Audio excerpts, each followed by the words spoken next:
मृत्यु के बाद क्या होता है?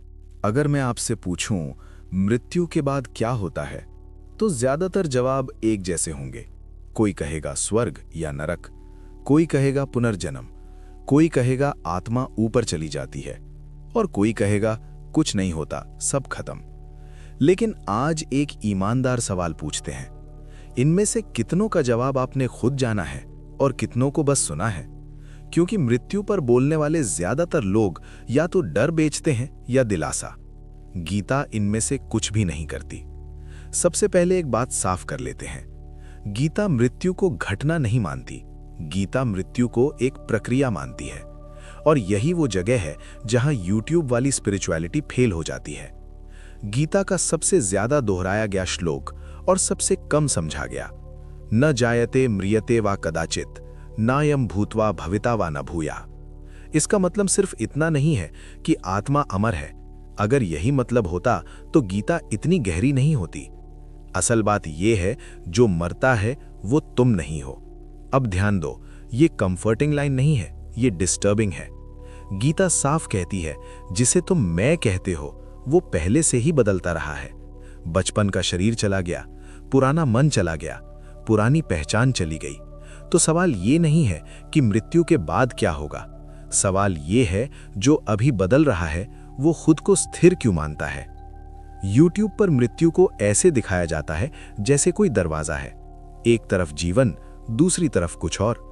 गीता कहती है कोई दरवाजा नहीं है, मृत्यु बस कंटिन्यूटी है। जैसे एक विचार दूसरे विचार में बह जाता है, जैसे एक सांस दूसरी सांस में बदल जाती है। अब पुनर्जन्म की बात करते हैं, और यही सबसे ज्यादा भ्रम फैलाया गया है। लोग समझते हैं मरने के बाद आत्मा निकलती है और नया शरीर लेती है। गीता ऐसा नहीं कहती। गीता कहती है वासना, स्मृति और प्रवृत्ति आगे चलती है, यानी तुम्हारी चेतना की दिशा आगे चलती है। अब ध्यान से सुनो, क्योंकि ये सबसे जरूरी हिस्सा है। अगर अभी तुम डर में जी रहे हो तो मृत्यु के बाद डर खत्म नहीं होता। अगर अभी तुम अधूरे हो तो मृत्यु के बाद पूर्णता नहीं मिलती। मृत्यु कोई रीसेट बटन नहीं है, मृत्यु एम्पलीफायर है।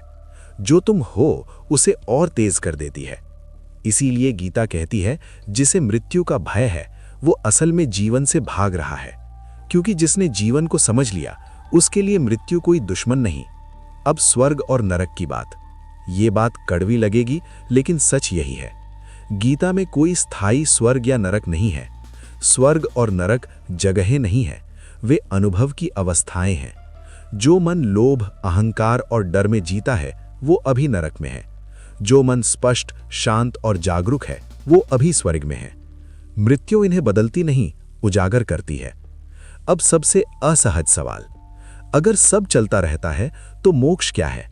मोक्ष का मतलब मरकर कहीं जाना नहीं है। मोक्ष का मतलब है मृत्यु से पहले मर जाना, अहंकार का गिर जाना, झूठी पहचान का टूट जाना, मैं शरीर हूं का भ्रम खत्म होना।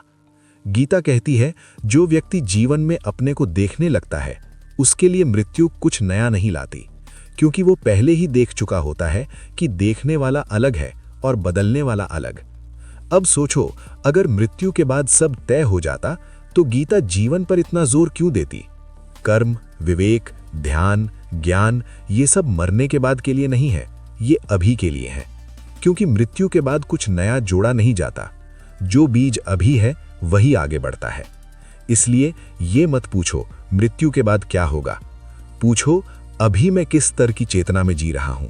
क्योंकि डरा हुआ जीवन डरी हुई कंटिन्यूटी देता है, जागा हुआ जीवन जागी हुई कंटिन्यूटी देता है। गीता मृत्यु को रोमांटिक नहीं बनाती।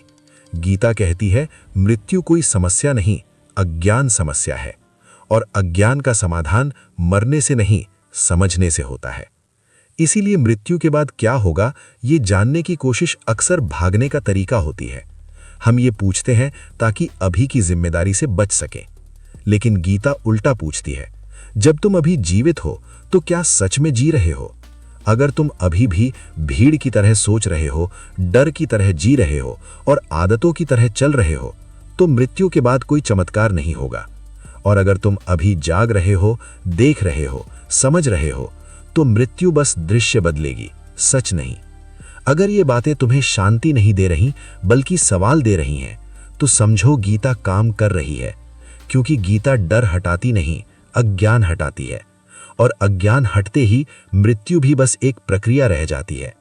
साहब की साहिबी मृत्यु के बाद की कहानी नहीं सुनाती, ये पूछती है जीवन से पहले तुम कौन हो।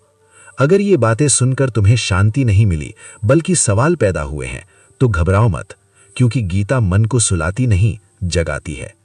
मृत्यु कोई समस्या नहीं है, समस्या है अज्ञान, और अज्ञान मरने से नहीं, समझने से खत्म होता है। इसलिए मृत्यु के बाद क्या होगा ये पूछने से पहले खुद से एक सवाल पूछो, अभी जो जीवन चल रहा है क्या वो सच में जागरूक है? क्योंकि जो जाग गया उसके लिए मृत्यु बस एक प्रक्रिया है, अंत नहीं।